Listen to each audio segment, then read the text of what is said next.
How do we go from, uh, Kerry is in Australia growing up. What's the journey from there to suddenly I'm on one of America's largest, reality TV series and shows on Uh, the Bravo network and being a captain of a boat? yeah, yeah. I mean, I grew up in the outback. We call it the Okay. horse, but Paul Hogan really. Before the steakhouse, right? Yeah, yeah. Before the Yeah. snake, yeah, chicken or the egg, right? Yeah. Um, I grew up in central Queensland, out in the sticks. We had a Lake Fairburn was the only, that was a place where we had a small boat, go water skiing. Uh-huh. We would, on holidays, we'd go to it Sundays, and I would really admire these guys doing the water sports because I was just a shy kid. I was a shy, very religious. I couldn't look a pretty girl in the face. It was a really There's a lot of people who don't look at pretty girls in the face. Touche. Oh, I love it. Yeah. So going from that young kid to somehow, I'm living in the States now, um, and doing a TV show, and I've captained, one of the largest yachts in the world. How does that happen? It No biggie. Yeah. it really is one of those things that there's right place, right time, but you've got to have the right qualifications and training and so forth. Uh-huh. I'm from a family of tradespeople. That's what I was Uh-huh. going to be, a tradesman. I left school in year 10 to be an electrician. There was no reason to go to year 12 because I wasn't going to higher education. So why waste 11 and 12 at school when I could be making money? Uh-huh. It's pretty standard back in Australia. You call it your junior certificate. It's like dropping out. Your junior certificates year 10, seniors year 12. Uh-huh. No aspirations for university. Don't waste your time. So that's what I started off doing. The rewind, I should say, is we moved from central Queensland to the coast when I was 16, so halfway through grade 9. So I did the rest of year 9 in Townsville, grade 10 in Townsville. Started my life as an electrician. The company shut down, and I needed a job. And I knocked on Uh-huh. every door in the street. Said, "My name's Kerry. I'll do whatever." It didn't matter. I said, "What do you know?" I said, "Whatever you want to teach me, I'll do it." I just wanted to work. I was a go-getter. And Uh-huh. my I've worked as, well, man, stuff I did. I hand sifted sand into 44-gallon drums for sandblasters. Wow. Very little money doing that. I worked for a canvas company where fixing tonneau covers on trucks, making tents, things like that. I worked for thrifty car rentals. I come bring you the car. I was doing things like that, and then I ended up working at a service station. Back when we used to dip the oil every time we fill up the fuel, the tire pressure. I was doing that kind of stuff, and then the automatic car wash machine was broken. So then I started a car wash business, but it wasn't mine. I was getting paid hourly by the service station, right? But it was my idea to. So Uh-huh. I was doing these things. I just wanted to make some more money, and this job came up to be a deckhand on a parasailing boat, and I'm like, that kind of sounds cool. That kind of sounds cool. And I'm like, all right. Now remember, when I was working as an electrician, I would come to your house and you were not happy to see me because you had to pay me. Something was broken. We come and fix it. I'd be crawling up on the roofs in these old homes in Australia, wood frame, tin roofs, 100 years of dust, Yeah.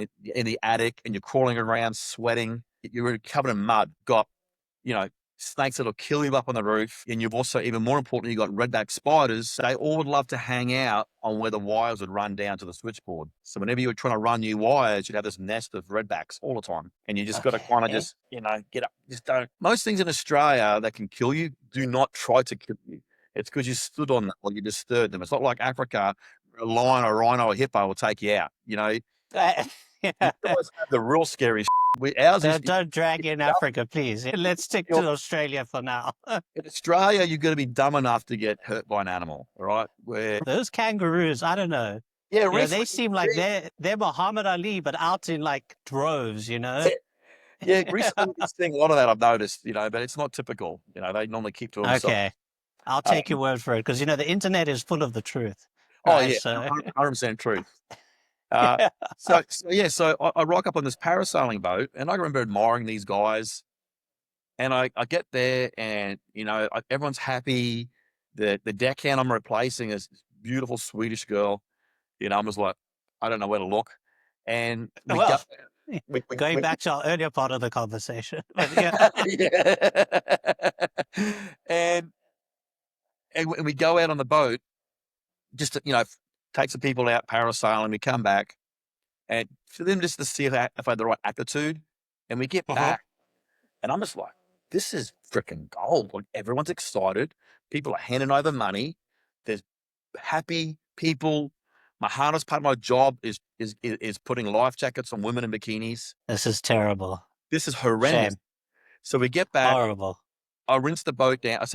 They said, thanks, Kerry. We'll let you know if you're successful. And I'm like, can I rinse the boat down? And they're like, sure. So I rinsed the boat down and I finished rinsing the boat down. They're like, thanks, Kerry. We'll give you a call. I said, can I dry the boat?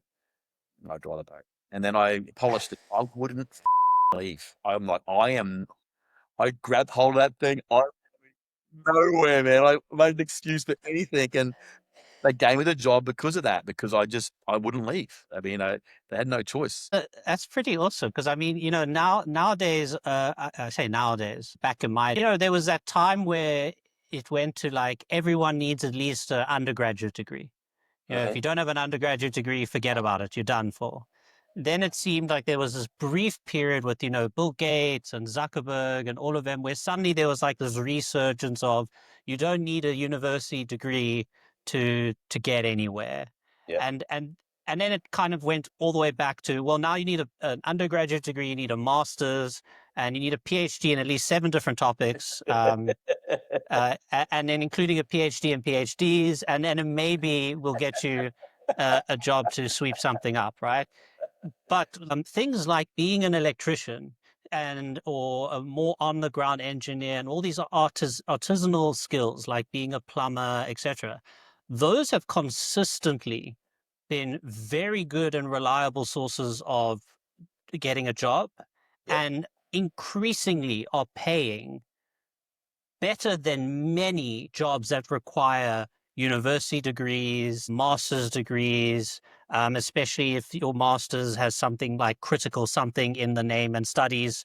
Yeah. Anything that says critical and then something and studies in the name, it's neither critical and it probably isn't studying anything. But the main point is that it's something where it's been this reliable thing that has paid people very well and is, I think now with AI coming out, I don't think we're going to see a replacement of boat captains and ship captains, etc., or the crew. It's just so great to hear that is effectively how you found your way. I mean, that's amazing. The drawing the line from I was doing electrical work, Uh-huh. because that to me is already like a leap. You went from electrical work to I'm on this boat. Yeah. And then so now how do we get from the boat where people are parasailing or paragliding Uh-huh. and to okay, now you're the captain. You are the captain now, So so I started off with that, and what I loved about it was on the boat, even though it's only a small boat, 7-meter boat, 7.62 to be exact. I don't know Oh, what. yeah, I who's don't know why I counting? remember that. I don't know why I remember it, but I do. Is on that boat, you'd still, you had the tourism stuff that was fun, but I would still do Uh-huh. some offshore work. I would do some engineering. I would do some plumbing. I Uh-huh. would do some fiberglass work. So what I loved about it was there was never a boring day. It was always, I could still look at that and still having that mindset as a tradesperson. You do Uh-huh. your apprenticeship to be a tradesperson. Then I heard this thing that I could do. You take about 5 years to get my master class 5 captain's license. So I could kind of, my thinking process was, oh, wow, I can still get a license. I can still get this is not just for fun. There's a path here. So, Yes. so for me to follow that path, there's requirements. So that little parasailing boat, the seat time I could use to the bigger picture was this much, because the boat wasn't big enough. For the licensing Yes. requirements. So just say you needed 12 months sea time, all right? It Uh-huh. would take you around 5 years to get that, because a day is a day. You're working 5 days a week. You might go out 3 days. What I mean? It Uh-huh. takes time to get that time up. Yep. But so let's just say it was, and I can't, just say it was 12 months, right? Uh-huh. So that particular boat, once I got 3 months sea time, which is about a year, um, it was no good to me. The job was amazing, but I couldn't progress. I could never get that Right. that master class 5, which was a 24-meter license. So around 100, around 100 feet. So no, 75, 80. Freedom units. Yeah. Yeah.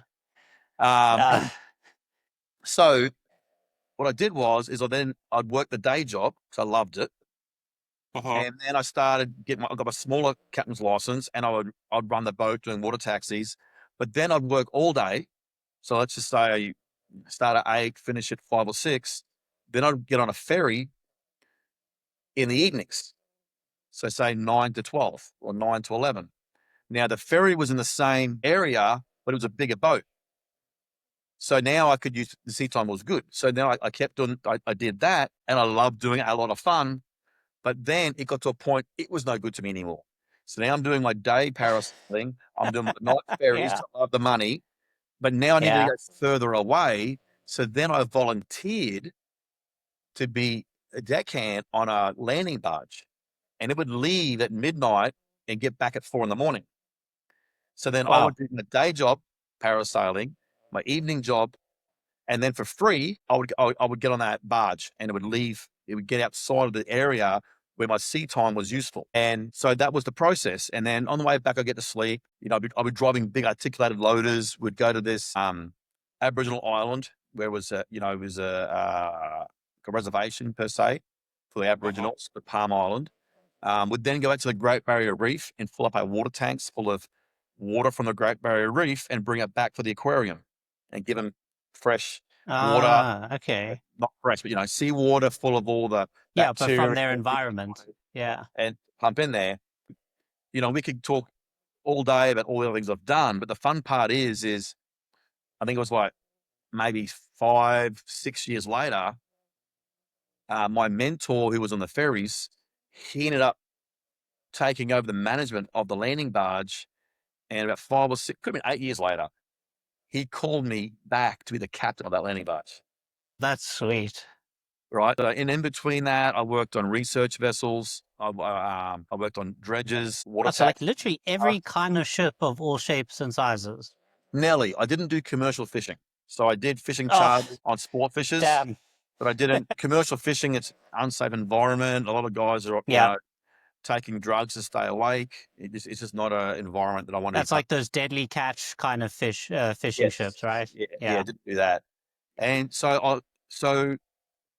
I did my training for my last Australian certificate, which is a master class 4, Mhm. Tasmania, because I wanted to learn in an environment I'm not familiar with. So always been in tropical waters.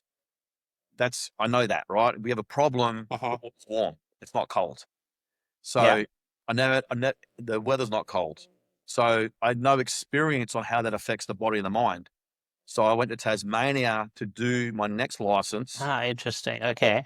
and because of that, because it's master class 4 is a pretty big license in Australia. It's up to 80 meters close to shore, and Wow. which is 300 feet. So big jump.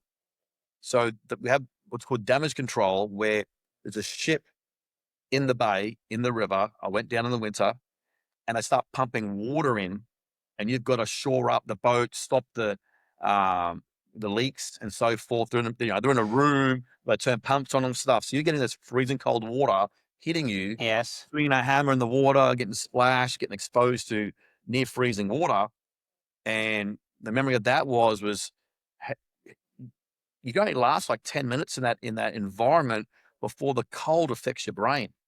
We can't Yes. make decisions. And what was Yep. got for me was, as the captain, I wouldn't be down there, but at least I know what they're going through. How the crew's going through that. I Yeah. need to change the leader around. If you're Wow. just the guy shoring up, you can do that job. But the guy who's got to be thinking about, or girl, what the hell to do next? What's more important? Okay, 10 minutes, get him out, get her out, get another one, get another lead. Right. You know what I mean? Like, get them warmed Mhm. up. So to me, that was so valuable to understand that. Wow. So I mean, because you see, and this is, I think this is something that again, like as let's say as a passing fan of Below Deck, right? I don't know if maybe I'm just missing the part of the show or a side show where we can come across this, but there's no opportunity that I'm aware of for an Okay. average viewer to have been able to find that out. No, And again, it's funny because your persona on like who you are. It's clearly the same person that I'm chatting to now, Yeah. but the depth to of which, because there's always your armchair critics or captains. Yes. I don't like what he did there. He should have done this. Oh, I don't. And it's like, firstly, I mean, I like how that kind of comes back to the way in which you mentioned that by going from just being a captain to Mm. now a captain on Bravo's show on Below Deck, it allowed you to care way more about how the crew's feeling and what they're going through. Yeah. In the same way that when you're doing your training there, you were like, well, listen, I'll be a captain by the end of this. So I'm Hmm. not going to ever have to worry about this stuff. That I like my life as a captain, Yeah. but the insight that you got from that is something that shows, I think it reflects in more into what we see in your sort of leadership and management qualities on the show, is that it's not just a flippant decision or a nonchalant decision like, Captain Armchair might be doing.